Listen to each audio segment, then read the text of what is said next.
another episode of Parallel Barking.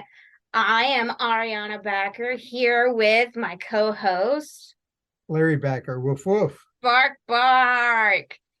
And we're coming at you with another AI-inspired topic. This is a life ruiner, potentially, for some people. Or it could be, depending on where you live. Everything is a life ruiner, depending on where you think. In Yeah. the old days, it was people who were life ruiners, disgusting, sad psycho administrators who would make the lives of people unbearable. The novels and stories of which populate the late 19th and most of the 20th century. But why deal with crazy psycho people when you can deal with crazy psycho algorithms? Exactly. I mean, and still crazy psycho algorithmic administrators. Even better, right? That's right. Because why do a one flavor thing when you can layer it and have two layers of psycho? Right. And then make it that much more impossible to find the solution to your problem. Well, wait. My algorithmic machine is giving me a red light. Oh, I cannot talk to you today. You mispronounced a word. And that is a trigger for my machine. We are going to have to investigate you right now. Investigation is, yes, restart, cannot do this, go back. All Well, right, so tell what our are we audience talking what this about? story. Why did you get yourself in a bunch about this story? Why are my panties in a bunch? And yes, I said panties. I know many people love that word. Right, but it's not just you. It's the folks, our friends at Wired, who got themselves in a bunch about this for They the did. second time in about a year. Yeah. It's because in the Dutch city of Rotterdam, they've attempted to rank people based on a a expected risk of fraud based on A number of characteristics, number of characteristics. including characteristics that are either offensive or that intersect in ways with what has increasingly become expected notions of protected sorts of characteristics with respect to which one ought not to ascribe some kind of consequence, like a propensity to fraud or a Right. propensity to break the law or propensity to revolutionary activity. Mm-hmm. Right, and you wouldn't think to, and these are things that you would call stereotypes in other situations, and Well, except it's not quite stereotype. And that's what makes this really hard. It is the way in which data is chosen, two weighed, and then three used in analytics to produce a set of relational numbers from which now we go back to the evil administrator, either by themselves or again aided by some kind of AI machine that will then help them along to some kind of judgment. Right. I mean, and that's kind of like, I mean, we're still calling it's called machine learning. And kind of my point is these machines are still learning. They're in the learning capacity still, and they're not ready to be launched yet. But they were launched as of 2017. Right. So it's an old story. Well, let's give a little background to Yes. our So listeners. since 2017, the city of Rotterdam. Wait. Before we do that, the big thing, and then you can explain it. The reason this has all become interesting is that a story broke in Wired, I think it was yesterday, that revived and enhanced a story that first broke as a result of investigations in, I guess, in 2021, which was itself the product of years of attempted analysis by groups in the Netherlands who were becoming increasingly concerned about what they saw as a kind of unusual pattern for fraud investigations in Rotterdam, and then the techniques used in the context of not just choosing who to bring in, but the way they were treated once they brought it. Yeah, it's a joint investigation between Lighthouse Reports and Wired. Right. And so now we can get to what it was that they're doing. Yeah. So beginning in 2017, Rotterdam had been using machine learning and algorithm trained on about 12,000 previous investigations, Now, the good welfare people in investigations, fraud investigations. right. Now, the good people in Rotterdam, the Rotterdam municipal people did not actually create this. No. Like everyone else, remember there's markets for everything, including information, but there's market for analytics. And if I remember correctly, they hired consultants to develop a kind of bespoke analytics for them for this purpose, although one that mirrored a number of these that were being purchased or developed by someone else, right? By other municipalities or other people who are looking to catch people who these are basically quality control. Well, right. That's exactly what they are. I mean, that's how the machines learn. They have to base it on a large swath of data. So they generate, the algorithm generates a risk score for each of the cities. Specifically, in this case, it's Rotterdam's roughly 30,000 welfare recipients. And the city officials consider the results from this algorithm, and based on those results, they decide who to investigate. Well, do they decide, or does the algorithm decide? Do they pop out names? They or look at the results of the algorithm and then decide based on the results of the algorithm. But the system ranks the results as high risk, medium risk, low risk. So based on those results, the recipients are investigated. They're flagged. There's a process by which the people are, quote, flagged because they have, because they're ranking it. Their ranking is higher. There's a number of triggers, right? And the triggers are based on data, and that's where.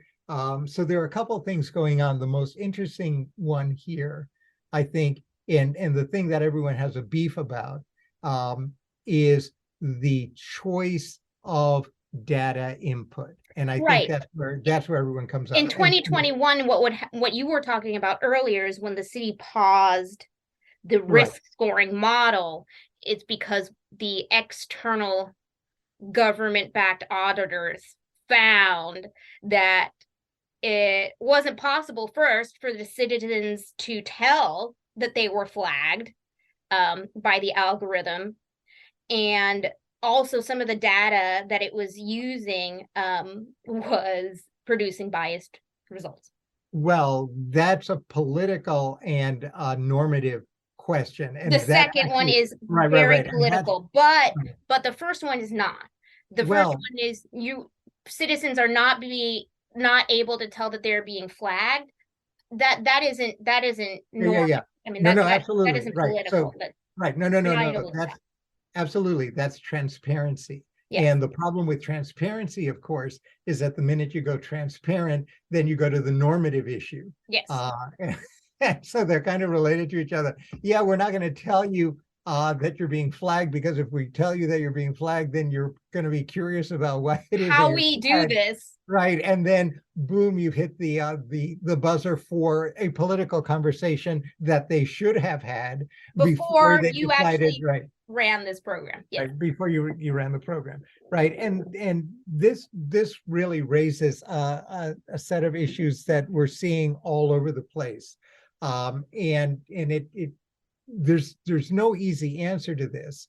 But at the same time, although my answer would be, honestly, like, if you're using a machine learning model for a welfare to weed out welfare fraud, you should be willing to in some way display your operation manual. You should be in some way willing to display what data points are being used Oh, absolutely, in your absolutely. output.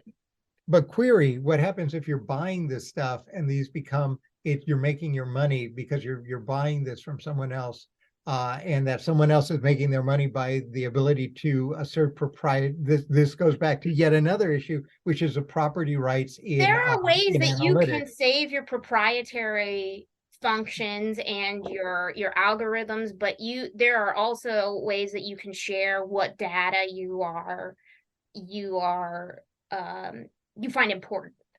Right. And then we have the fifth issue. I think we've gotten four so far. The fifth one, and we should go through them at least a little bit, and that is the problem of leakage of personally identifiable information. Yes. Because there's a point where transparency itself becomes a human rights or a constitutional issue, a privacy issue.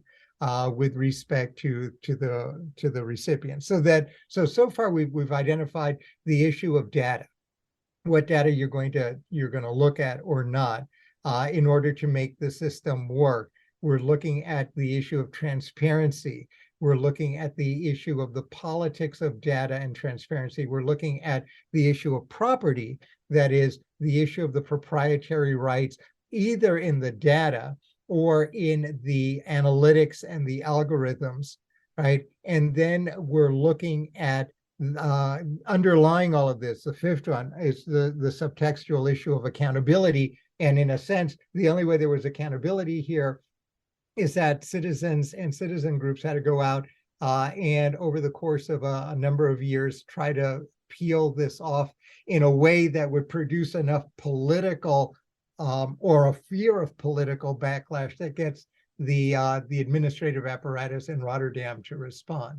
And so this becomes, it's as complicated in a way as the AI. Oh, and the sixth one, of course, and the one that everyone flips out about, and the one I want to start with is, well, it's a machine that's doing this, and the sense of its dehumanization as itself an issue. And again, which is, and I wanted to start with that because that's where we sort of started the conversation. There's a tension here. For years and years and years, we worried about, we have, like I said, novels and movies and all kinds of things about the evil administrator who cannot help themselves but to interpose their own prejudices, their own preconceptions, their own neuroses and psychoses. They're in a bad mood today to exercise their authority in an arbitrary way. One of the things that AI was meant to do was to pull the neurotic human out of the human with their prejudices, individual prejudices. But what happens blah, if blah, those blah, blah. prejudices are programmed into the AI? Now you're not talking about personal prejudice there. You're talking about structural prejudice in society. Absolutely. But that itself is a political But no, I could be talking about personal prejudice if I'm talking about the person who is programming that machine learning, right. those specific. Right. That You have to is be relative, but very, that's a very, quality. Yeah. very But careful.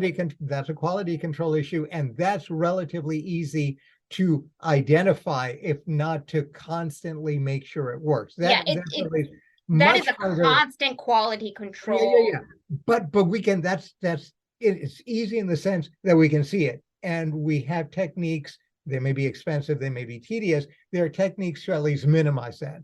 Much more difficult and much more political is the issue of structural bias. And that's in part what goes back to the first one that we did, which is data.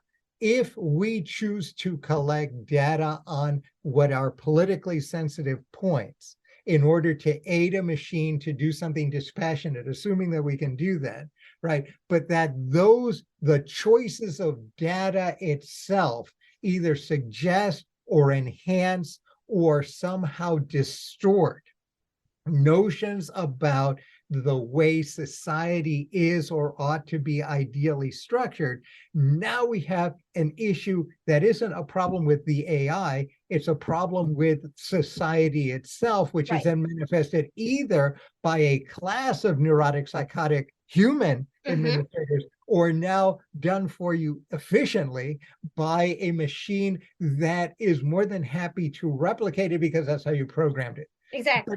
but again, now we have a political conversation, and that gets us to the second point. Well, if what we're really worried about is the structural bias, then transparency is important, but Mm-hmm. transparency is important not in the operation of the system, but in the conversations we're supposed to be having before we go ahead and Before hire these lunatics. implementing, yes, Right. yes, To build whatever, because these folks are building what you want. You say, oh, yeah, yeah, yeah. What do we want? We want to make sure that fraud goes down to practically zero. And they say, cool. And that's the instruction you give them.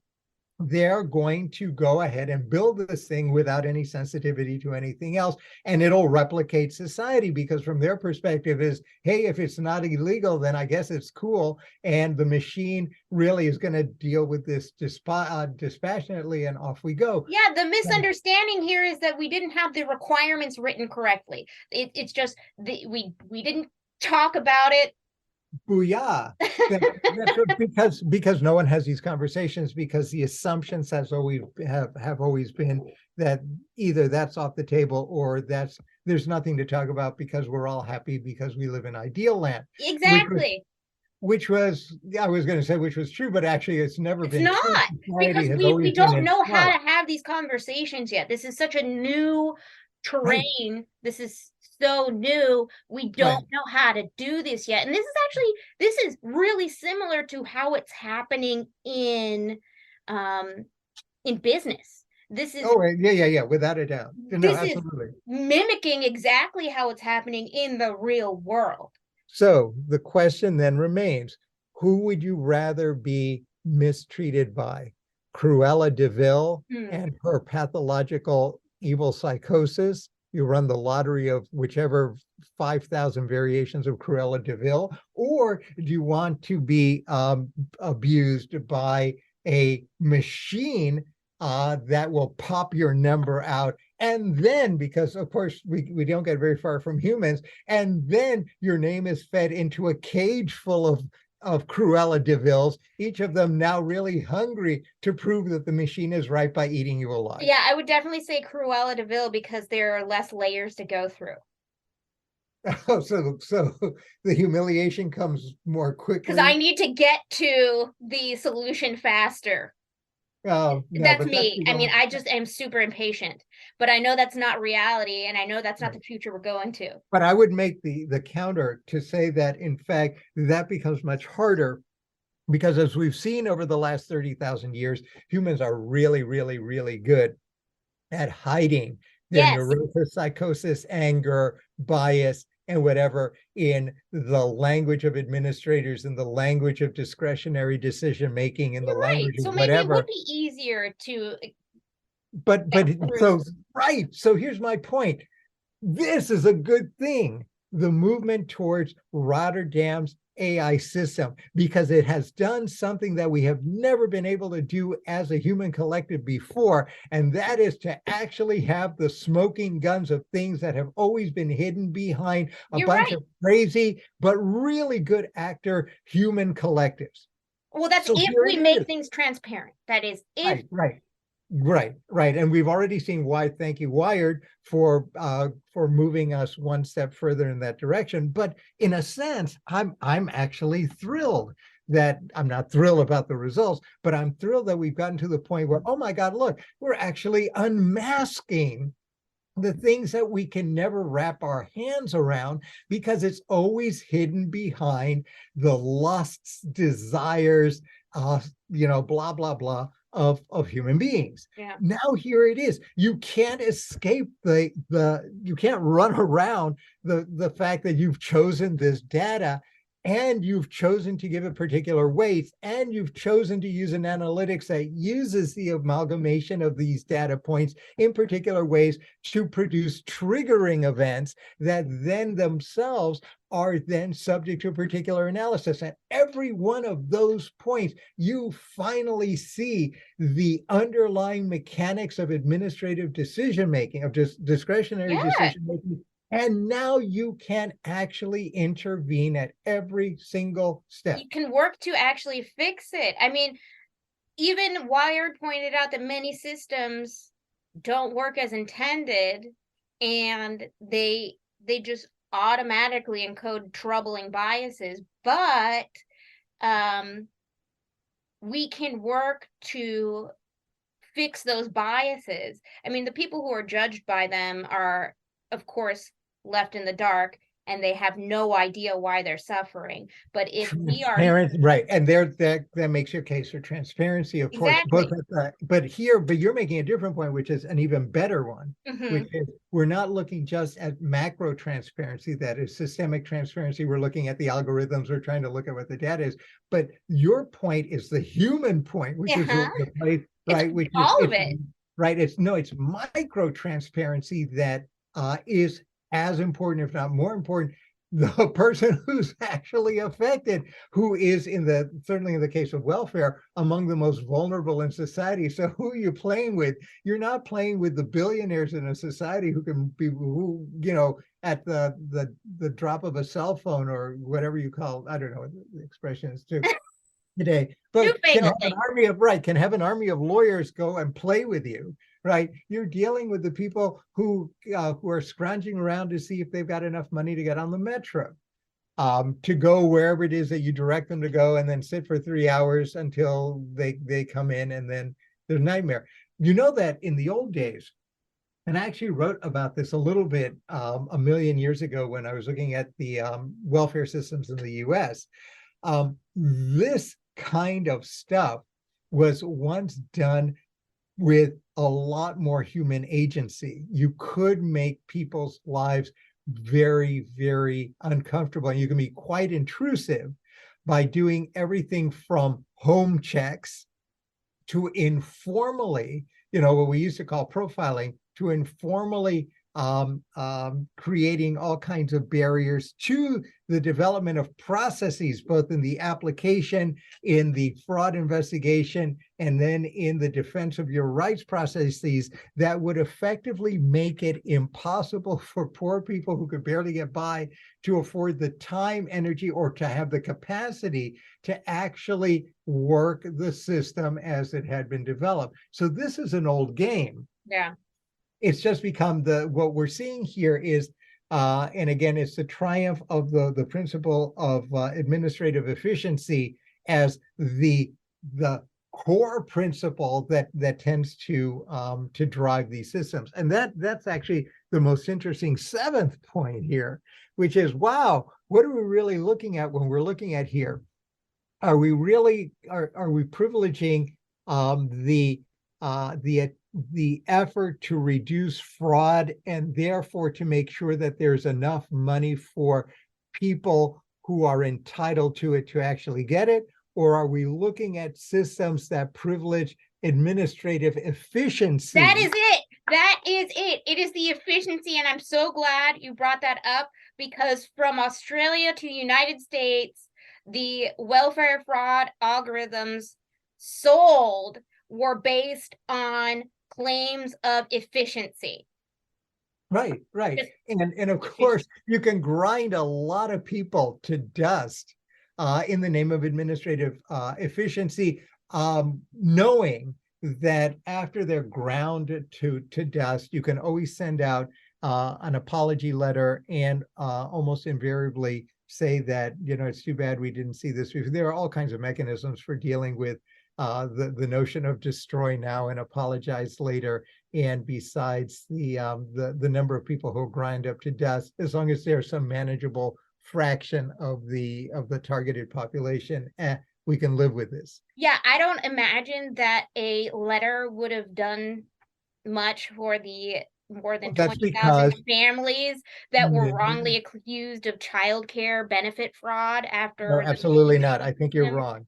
I think you're wrong. There would be a tremendous amount of value to a heartfelt letter. You're right. If it's Hallmark, then It maybe not shoebox. and we really, oh, and by the way, this is to announce that you and I are now going into the business of writing heartfelt letters. Okay, but we'll use For Chat GPT for that. yeah, no, I mean, no, clearly it's it doesn't solve the problem. But again, and that goes to yet the other point when you're looking at all of these things, balancing between the value of the individual who is the object of all of this versus either the integrity or the appropriate functioning of the system as a whole. And, and we all understand that there's got to be a balancing. We all understand that we are nowhere near perfection. We all understand that bad things will happen.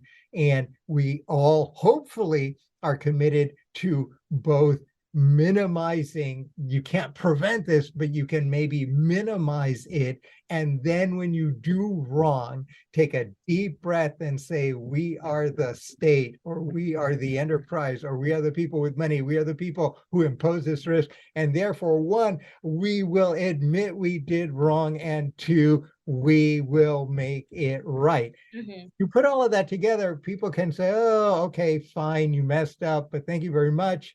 You were responsive when I suggested you messed up. You investigated in good faith, and then you made it right. And at that point, people complain about everything, but at that point, the complaining will not be worth very much. But we aren't even close to any of this, except, of course, in the writing of, which is why I want to go into this business, in the writing of heartfelt letters. There we have come as close as we possibly can to the ideal. You're right. The word. The word must mean something. And left out in all of this, of course, is something else. And then we can go back and grouse about this a little more. And one of the other problems, of course, here, and then I'll make a different point in a little bit, is we're all supposing that one, the analytics are actually, although you mentioned this part, the analytics are actually working the way they're supposed to. But two, that in fact the data that they're using is right, that is correct, and that there is either no corruption of the data that is received, that is in the process of inputting. At some point, this thing has to be input somehow. And as we all know, at least my experience has been, I have yet to run across a system where there isn't at least some non-negligible rate of data corruption at some stage from the time you find it to the time it actually gets sucked into this machine. Or worse, when it's sitting around warehoused and then you call on it from time to time. And there's very little in here about the core processes and fail safes for data integrity. Mm-hmm. Mm-hmm. Yeah, and data quality. I mean, and also like the data points themselves are, some of them are completely subjective, and some of them are just, objective facts like gender or age, what gender identity, gender identity, No. gender identity, gender Okay. identity. Yeah, that has become Or tricky age. now. So gender identity or age. But like that other, go ahead. No, I was going to say, just a pause. I just want to drop a footnote before you go on. Gender identity, of course, becomes much more interesting, especially if now having opened up full rights to all kinds of gender identified people, intersex, male, female, et cetera, That might get a little different. right? And then you use data as a trigger point. Right. What if you decide that transgender means something different than male or female? No, or worse, that if you're score. transgender, or worse, if the data entry is transgender, that itself is a triggering point. That's what I meant. Yeah, like if that means you have a higher score, like Yeah. Well, who, you've now given with one hand and taken away with the other. Anyway, yeah. sorry, go ahead. The So, other points were about whether how outgoing they were, or seriously? if they were social workers, or yes, yeah. So Social workers are, yeah, I can understand that. You can't trust social workers as far as you can throw them. Social worker, do you mean closet social workers working for the government of Rotterdam? What do you mean? welfare social workers, like, what are you talking about? Yeah. So it I'm not sure who came up with this Well, data you set, know who came up with how this? it was tested, The uh, consultants came up with what the this. validity of it is. I like the jolly one. Yeah, that's very cool. So you're penalized if you're jolly, or you're penalized if you're not jolly. I don't know where it goes, but Well, all three. I don't know how you can scrape for this data. Are you kind of, do you have to use a secondary algorithm to troll through your Facebook post to see and then to come to a conclusion about whether you're jolly or not? Well, apparently there's an imaginary average person with an average value data set. Oh, cool. Yeah, no, of course, of course. But and thank you for mentioning that. That is always the key to this, and that everyone forgets. You cannot do data analytics, and you certainly can't do either ratings or the consequence producing programs that are built into algorithms that are meant to produce these kind of judgments. You can't do any of this stuff unless you first construct Mm-hmm. the ideal type, right? And we started by talking about structural issues. There's the core of the structural issues. How do you define the ideal type?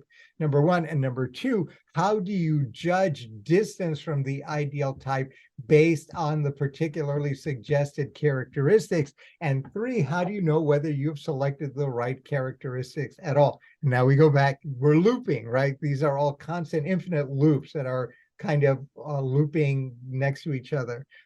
You can't get through any of these, especially when you're dealing with governmental service, without a bit of transparency, of which there was none. There was none. I mean, if you try to take the test yourself, you can get an idea.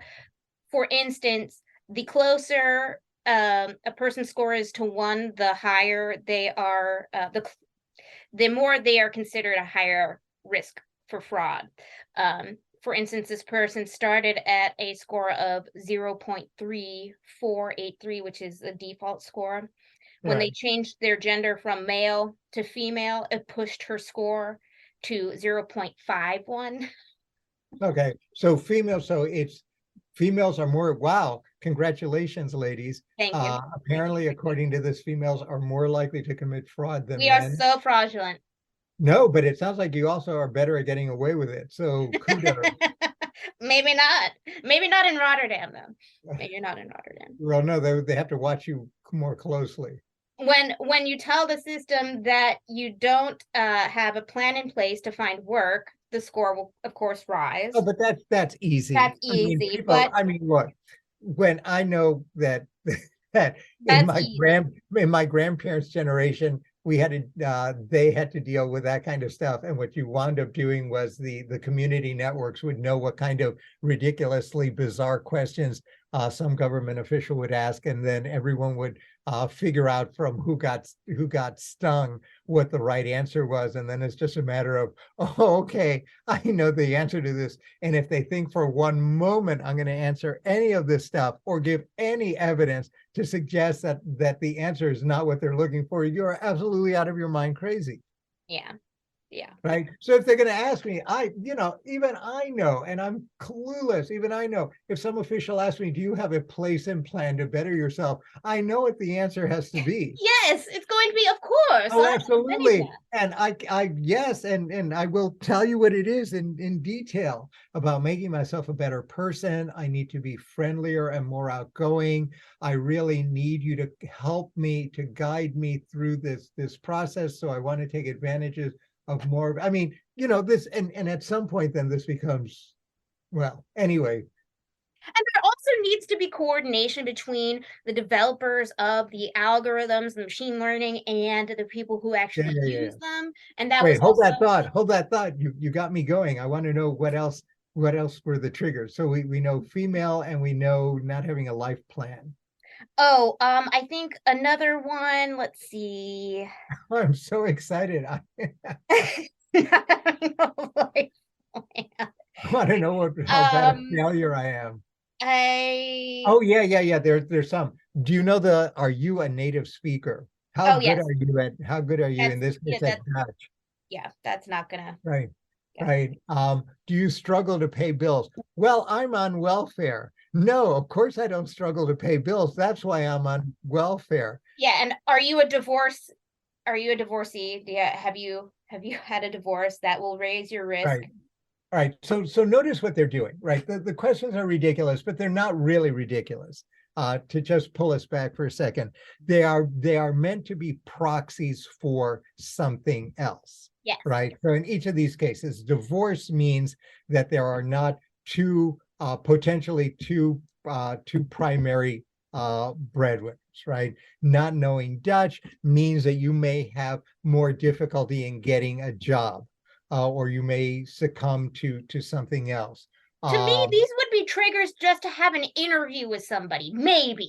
no, Maybe. struggling. Well, no, but they go to vulnerability. This is the Maybe. problem. No, no, no, no, no. They go to vulnerability. They don't necessarily go to fraud.